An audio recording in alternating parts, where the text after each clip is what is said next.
Do you feel like you're just renting your life? Trying to figure out how to gain ownership of it, but just don't know how? Come spend some time with us today as we talk about what it means to own your life. I'm going to give you some tips on what you need to stop procrastinating. But there's Let's go. something inside of you that says, I just have to follow that. Because you don't know who you're going to be, who you're going to be, who you're going to be. Good morning, good evening, good afternoon, everybody. Happy Tuesday, September 30th. Hope everybody's in a good place, in a safe space today. Jay's Chronicles back at you again as we talk about being on one this week. Hope you liked that yesterday, being on one. We're going to talk about what it means to be an owner this week, ownership. So as I think about my life and I think about how I've transitioned from being a renter to an owner, have you done that? Or are you still renting? You still rent cars, you still rent apartment buildings, things of that nature. I've been there, so I'm not here to punch you in the face, but I am here to punch you in the face. Because I want to understand, are you renting your life? Are you just renting your life while everyone else is taking ownership of it around you? So when I think about renting cars and hotel rooms and apartment buildings, you never really take the care as you would if you own something. Imagine if you owned your own car, you're washing it every couple of days, you're making sure it's clean, it's presentable, because it represents and reflects you. If you're in a hotel room and you're just renting it for the night, you don't care if you tear it up, really, because you know you're just paying for it for just one night, for a short period of time. Is that how you look at your life? Are you just walking through life knowing that you're just here for a short period of time, not taking ownership of what can happen in your life? So we're going to talk about this a little bit more today. Jen Sincero says procrastination is the easiest and most popular way to self-sabotage because it's so easy.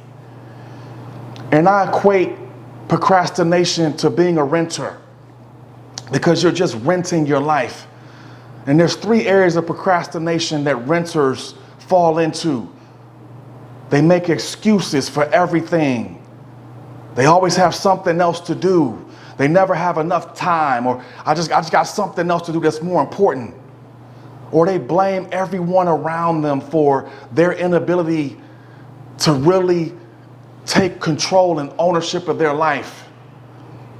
And last but not least, a lot of people do this. They blame their childhood for how they were raised, blaming their parents for not doing a good job and how it's impacted their life. Do you fall into one of these areas?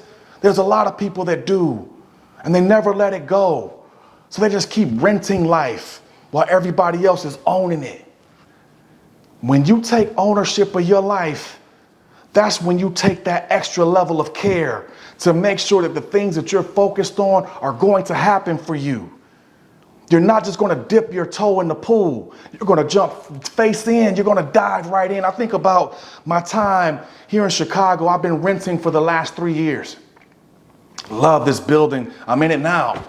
Been renting for the last 3 years, paying about $3,000 a month to live in a 25-story high-rise. It's beautiful. It's immaculate. I share some of it with you. But over the course of 3 years, that's over $100,000. $100,000 that I can never get back. All I can do is give them the keys and say goodbye.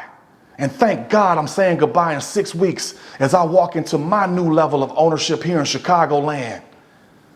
And I promise you, I'm very proud. I'm already walking into it with a level of care that nobody else has before because I own it.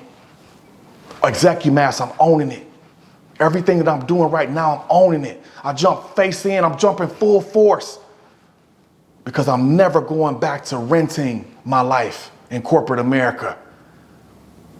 We're going to talk about this some more this week. If I offended you, that's what I wanted to do.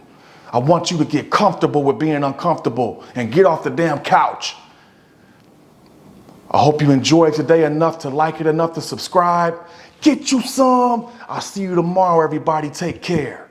When things are really tough and they're really rough and nothing's working, but there's something inside of you that says, I just have to follow that. Because you don't know who